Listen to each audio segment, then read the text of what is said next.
maisha yameshakuwa magumu. Mimi ninapokuwa nazungumzia NIDA nakuwa na maanisha sio kwa sababu tu eti mimi najua NIDA sina umri umeenda mjomba. Sawa Sasa wewe kama NIDA unayo mjomba, mimi nataka tukachukulie mkopo. Usiona angekangaika nyumbani na mkewe kama huyu ndugu yangu anapiga. Kwa nini unapiga anapigwa? Yaani hizo story hujazisikia? Story gani hiyo? Kuna mkewe huyu. Yaani hadi najiuliza, ina maana tukikaa huko barabarani yeye anakuja huyu. Alafu wewe minyama yote hii, minyama ya nini? Unapigwa. Safi. Sasa unapigwa na mkeo, unapigwa na mkeo.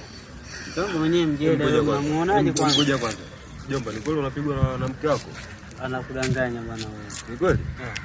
Anakudanganya na kuchungua. Utakuwa ni uzoefu mkubwa sana. Mwanamke anakupigaje? Mjomba, mimi nimeona kwa macho yangu. Kwa macho yangu naona anapigwa huyu.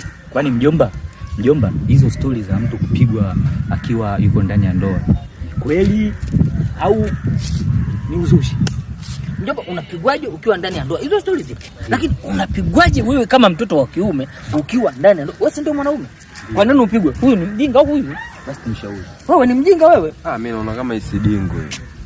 Sasa sikizeni mjomba, kama nilivyowaambia. Hapa inabidi tupoteze muda tukachukue hela yetu. Mimi basi ngoja niende nyumbani chapu nikaonane na wewe mwanamke. Nitamzaba mabao. Hamna noma. Leo nitamzaba mabao. Sasa nikuta hajafanya kazi zangu. Mimi sio kama huyu anapigwa. Kweli? Mjomba. Tamuuliza.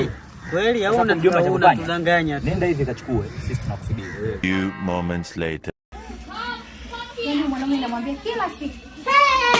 Yaani bora ulipokuja. Yaani nimekusubiria muda wote nimekaa hapa. Ulikuwa wapi? Njoo. Ulikuwa wapi? Lakini mke wangu mambo sana. Lakini nilikwambiaje hakuna kutoka huko ndani.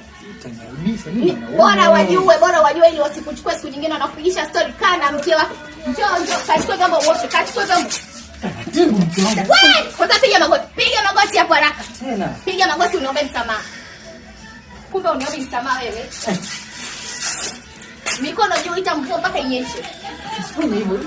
Ita mvua mpaka inyeshe. Kwa nini unafanya hivyo? Kwa nini unafanya hivyo? Mimi ni mkubwa Nimekwambia ita mvua mpaka inyeshe.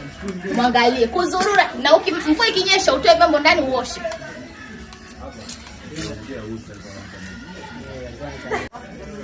Shoga yangu. Kelele naongea na simu. Kila uwe na adabu mwangalie. Shoga yangu. Hebu nitakupigia kwanza maana kuna mtu amenikera sana hapo. Nitakupigia. Nini? Nyosha mikono. Naomba unyoshe mikono usinikwaze. Unanizalilisha lakini. Unajua utalala nje. Utalala nje leo. Sasa tumefikia tena kulala nje rafiki yangu nawe. Utakuwa ulali ndani utalala nje. Nyosha mikono. Jomba. Unanizalilisha mbele za watu. Nani mnatafuta nini? Muone sasa mambo yanatoka. Mimi nakwambia kama nyosha mikono.